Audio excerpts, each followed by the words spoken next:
Oi, gente, tudo bem? Damos graças a Deus por essa rica e feliz oportunidade e a paz do Senhor para todos. Gostaria de trazer um assunto que é bastante ventilado no YouTube. Porém, eu gostaria de trazer como tema deste assunto a liberdade, ela é absoluta ou é relativa? Embora muitos críticos afirmem que não existe liberdade absoluta, mas relativa, eu gostaria de poder mostrar nesse vídeo que existe sim liberdade absoluta. Mas antes eu gostaria que todos os meus inscritos e não inscritos que tiver acesso a esse vídeo, dê um like, dê um joinha, compartilhe esse vídeo com outras pessoas. E aqueles que ainda não são inscritos, eu peço encarecidamente que não apenas vejam, ouçam esse vídeo, mas se inscrevam para que vocês possam receber todas as notificações em primeira mão, tá certo? Então vai lá, se inscreve, depois de inscrito, vai lá e clica em todas, tá certo? E eu agradeço por tudo isso em nome de Jesus. Vamos ao assunto. Afinal de contas, o que é liberdade? No hebraico existe uma palavra, um termo, que é derore, que significa liberdade. No grego, eleuteria, que significa liberdade, estar livre. Ainda tem ainda o adjetivo eleuteros, que significa liberto, livre. E também o verbo eleuterou, desculpe aí, eleuterou, que significa libertar. Mas no nosso português, liberdade, o que é que significa liberdade? Entre muitas definições, eu gostaria de dizer que liberdade é o direito que a pessoa tem de agir segundo o seu livre-arbítrio, sem prejudicar o outro. É a sensação de ser, de estar livre, né? De estar livre sem ter que depender de ninguém. Agora, afinal de contas, alguém pode ser restrito, ou seja, alguém pode ser privado da sua liberdade a ponto de não ser lhe permitido mover-se à vontade? A nossa Constituição Brasileira de 1988 e a Declaração Universal dos Direitos Humanos, além de dar a liberdade, ela garante a liberdade. A Declaração Universal dos Direitos Humanos, no seu artigo 19, e a Constituição Federal de 88, no seu artigo 5º, os incisos 4, os incisos 6º, os inciso 9 e os inciso 15. Inciso. Porém, no inciso 4 do artigo 5º da Constituição Federal, diz que é livre a manifestação, ou seja, a liberdade de manifestação do pensamento, sendo vedado o anonimato. Essa palavra vedado é um particípio passado do verbo vedar, que significa fechar ou proibir. E a palavra ou termo anonimato é toda pessoa que não quer se dar a conhecer.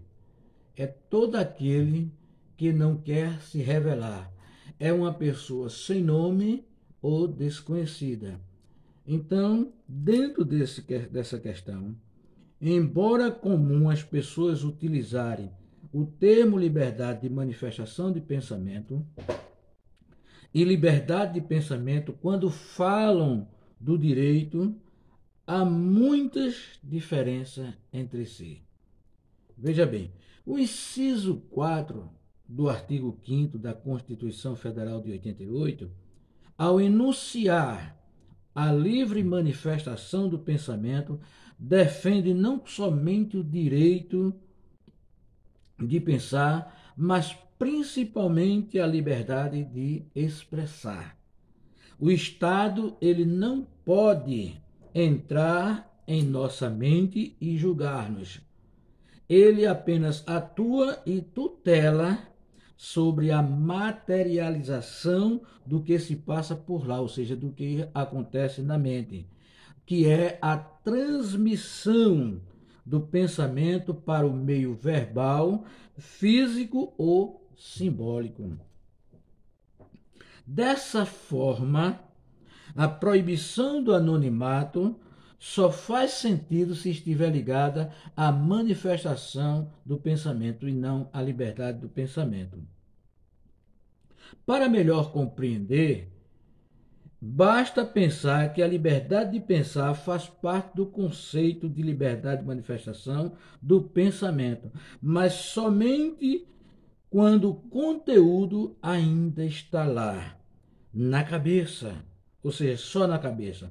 Ao externalizar o pensamento que está na mente, o que contém dentro do pensamento para o mundo se caracteriza na totalidade da manifestação do pensamento. Parece óbvio que tenhamos liberdade de pensamento, afinal, ninguém pode invadir a nossa mente e impedir ou obrigar a pensarmos em algo. Entretanto, ao garantir em lei a liberdade de manifestação do pensamento íntimo, a manifestação do direito do pensamento íntimo, o direito ao silêncio e até mesmo o direito de não manifestar o pensamento.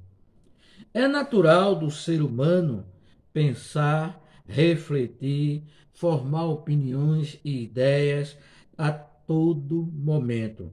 Enquanto esses pensamentos estão na mente, somos totalmente livres para pensar o que quisermos.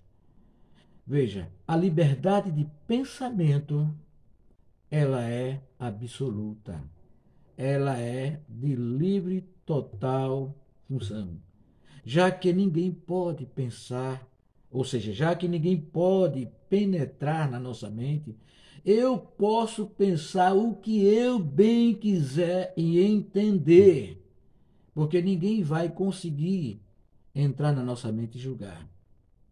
Eu posso pensar até em algo que seja contrário a algumas pessoas, porque ninguém vai saber nem o que eu estou pensando. Então, a liberdade de pensamento, ela é absoluta, ela é livre e total. Agora, quando eu externalizo, quando eu manifesto, quando eu transmito o que está no meu pensamento para o mundo exterior, aí ela tem algumas restrições. A todo momento esse pensamento está na nossa mente. Então nós somos totalmente livres para pensar o que quisermos. Podemos considerar tantas coisas boas como as coisas ruins, mas não há quem possa saber o que se passa na mente, se é bom ou se é ruim.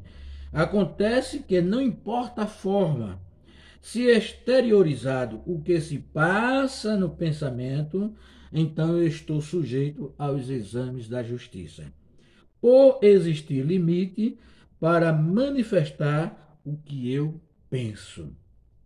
Logo, fica claro que a liberdade de manifestação de pensamento e a liberdade de expressão são garantias fundamentais que andam juntas. A liberdade, ela tem limite? Aí tem a Lei 13.979/2020, no seu artigo 2º, tem a lei de número 14.197, lei 7.170/83, no seu artigo 23. Ainda tem os artigos 138 ao 140, o artigo 286 e o artigo 359 do Código Penal. Partindo desse pressuposto, alguns críticos dizem que não há liberdade absoluta, mas liberdade relativa. Haja vista porque a liberdade de manifestação do pensamento, ela não é absoluta, porque ela não pode ser sem o anonimato. Ela não pode ser com anonimato, ou seja, tem que ser vedado o anonimato. Então, essa proibição do anonimato faz com que a liberdade não seja absoluta e sim relativa. Dizem até que nem o próprio Deus, ele é totalmente livre, gente. Ou seja, que ele não tem liberdade absoluta. Aí eles pegam alguns textos da própria palavra de Deus, como lá em Malaquias capítulo 3, versículo 6, diz: Eu, o Senhor, não mudo. Tiago 1,17 diz que em Deus não há mudança nem sombra de variação. Então, dentro desses dois textos, ele alega o seguinte: ora, se Deus quisesse mudar, ele não poderia mudar. Deus não pode mudar, então ele não tem a liberdade absoluta, a total, livre totalidade de querer mudar. Tem algo que Deus não pode fazer, que é mudar. Depois ele aponta para Tito 1 e 2 e Carta aos Hebreus 6,18, que diz que Deus é impossível que ele minta, que Deus não pode mentir. Então, se Deus não pode mentir, então Deus não tem liberdade absoluta. Ele não tem livre total expressão para querer mentir. Então, se Deus não pode mudar, se Deus não pode mentir, então Deus não tem liberdade absoluta. Ainda apontando para Tiago 1,13, ele diz que Deus é tão santo, tão puro, que ele não pode contemplar o mal. Ora, se Deus quisesse, mas não pode contemplar, ou não poderia contemplar o mal, então também ele não tem liberdade absoluta, nem para mudar, nem para mentir, e nem tampouco para contemplar o mal. Ainda apontam para a palavra de Deus lá em 2 Timóteo, segunda carta de Paulo escrevendo a Timóteo, no capítulo 2, versículo 13, que diz que Deus não pode negar-se a si mesmo. Ora, tem, entre outras coisas, 4 apresentadas por eles que Deus não pode fazer. Então, que Deus é esse que não pode fazer essas coisas se ele tem liberdade absoluta? Será que nós paramos para pensar o que é soberania divina? Soberania significa aquele que tem total poder para fazer qualquer coisa. Aí agora eu coloco o seguinte: se Deus é soberano, só Ele pode fazer qualquer coisa. Mas aí nós apelamos agora para o livre-arbítrio do homem, para a autonomia humana, que a palavra autonomia vem de dois termos gregos, que é autós, que fala a si mesmo ou de si mesmo, e nomos, que significa lei. Então, toda pessoa que é autônoma é aquela pessoa que tem lei própria. Então, ele não depende de ninguém. Daí alguns dizem que não pode haver soberania divina juntamente com autonomia humana. Porque se Deus é soberano, o homem não pode ser autônomo. E se o homem é autônomo, Deus não pode ser soberano. Aí eles apontam o seguinte, Jó capítulo 42, versículo 2, que diz que bem sei eu que tudo podes, e nenhum dos teus planos pode ser impedido. E ainda aponta para Isaías 14, versículo 24, versículo 27, que vocês podem ler mais tarde, Isaías 43 e 13, e ainda Isaías 46 e 10, que eu farei, diz o Senhor, toda a minha vontade. Ora, dentro desse termo aí, eu estou mostrando que Deus é absolutamente soberano. Porque ele disse, eu farei toda a minha vontade, independente se vai ferir, machucar ou não alguém. Ele disse, eu farei toda a minha vontade. Está aí um texto que mostra que Deus tem liberdade absoluta. Veja bem, o fato de alguém não exercer a liberdade significa que essa pessoa não tem liberdade? Então, o fato de Deus não querer exercer a sua soberania sobre a humanidade significa que ele não é soberano? Porque Jó capítulo 42 e 2 e Isaías 14, 24 e 27, Isaías 43 e 13, esses textos mostram apenas que Deus é soberano, mas não está mostrando essa soberania divina em ação. Agora, quando vamos para Gênesis 6 e 3, aí sim nós vemos a soberania de Deus em ação, que diz o seguinte, Gênesis 6 e 3, não contenderá, em outra expressão bíblica diz, não agirá o meu espírito com o homem para sempre, porque ele é carne. Eu vou destruí-lo da face da terra. Por que foi que Deus, na sua soberania, destruiu o povo com o dilúvio? Porque o povo permaneceu na sua autonomia de desobedecer a Deus até o fim. Porque a Bíblia diz que quando o homem se arrepende, Deus recua, porque a sua misericórdia é grande. Então, a soberania divina de Deus só entra em ação quando acontece alguma coisa que seja preciso ele agir soberanamente. Ou seja, quando o homem começa a contender com Deus, a contrariar a Deus, aí Deus entra com a sua soberania. Mas o homem continua com a sua autonomia desobedecendo e no final é a morte, porque quem luta com Deus ou contra Deus morre. Então, o que eu quero dizer é o seguinte, não há explicação, não há definição científica, não há definição filosófica, sociológica, nem teológica que possa sustentar que Deus não tenha liberdade absoluta. Até porque eu não posso me aprofundar na área científica, na área filosófica, nem sociológica, porque eu não sou formado nessa área.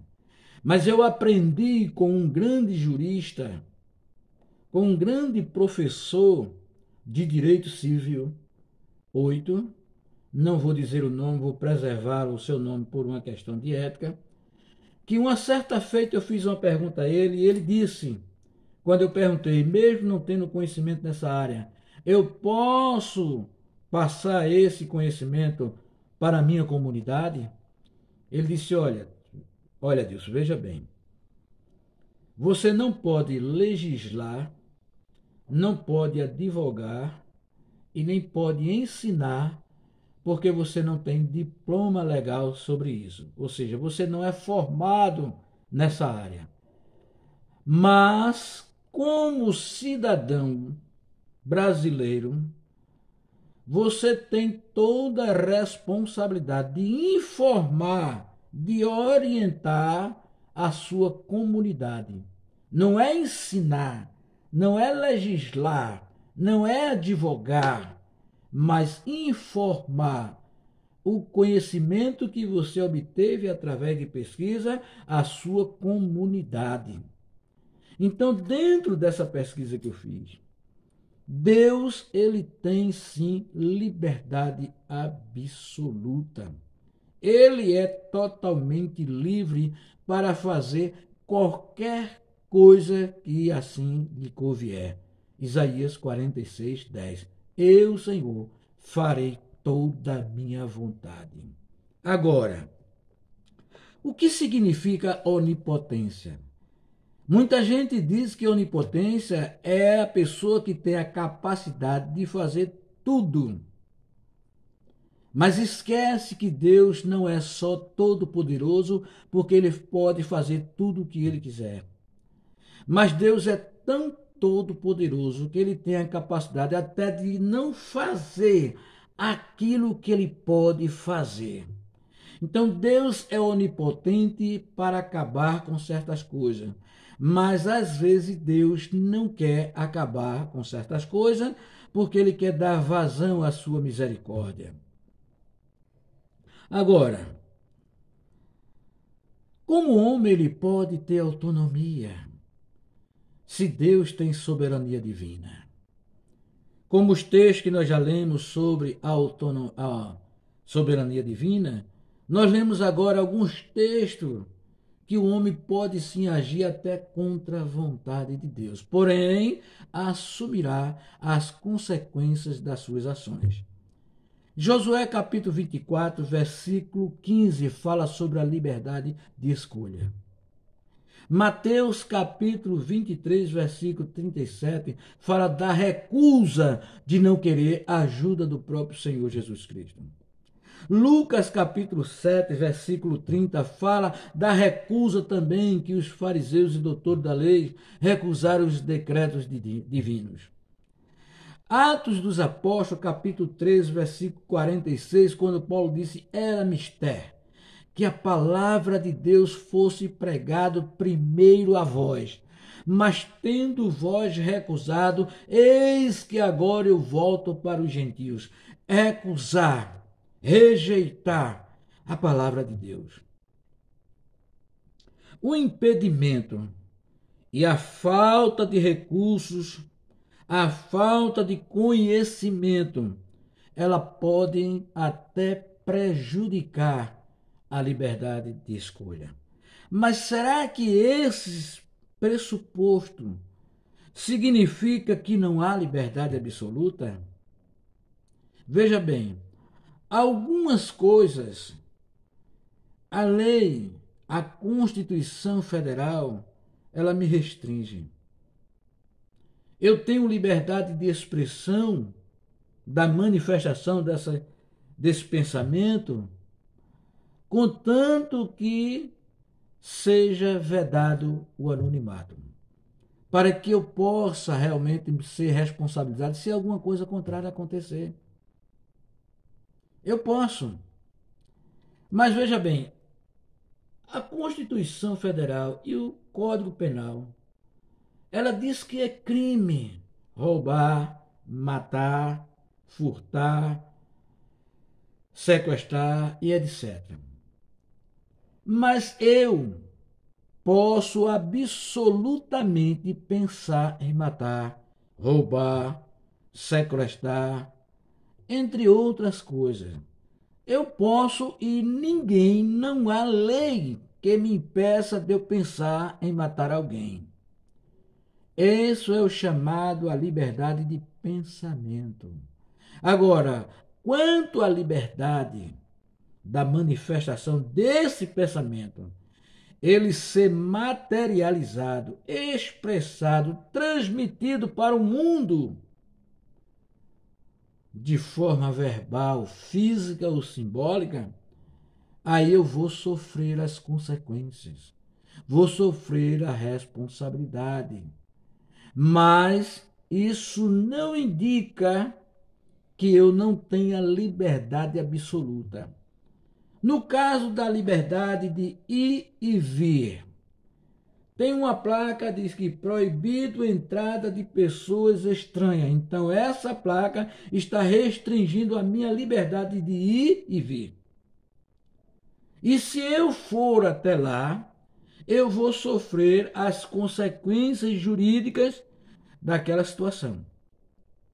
Mas se eu quiser, eu invado aquela placa, eu entro naquela sala ou qualquer estabelecimento, porque eu tenho liberdade absoluta. Alguns críticos chamam isso de libertinagem e diz que a libertinagem ela é o abuso da liberdade.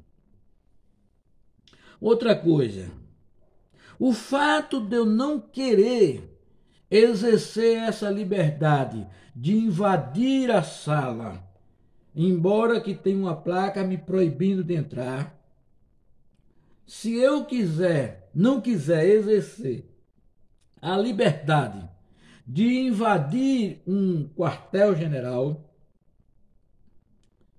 se eu quiser exercer a liberdade de não querer usar máscara aonde aquele estabelecimento diz que sem máscara é vedado a minha liberdade de ir e vir, isso significa que eu não tenho a liberdade absoluta? Respondam-me para mim.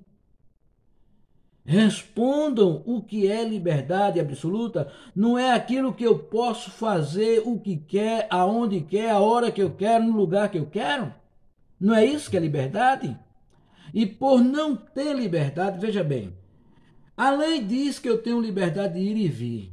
E por que quando eu vou sair de um município para outro, eu tenho que pagar o pedágio, como disse um determinado irmão, que eu espero que depois já ouvir esse vídeo, ele vai entrar mais em detalhe, porque ele é formado em Direito, eu não quero citar o nome dele, porque ele não me deu ainda a liberdade de citar o nome dele aqui no vídeo.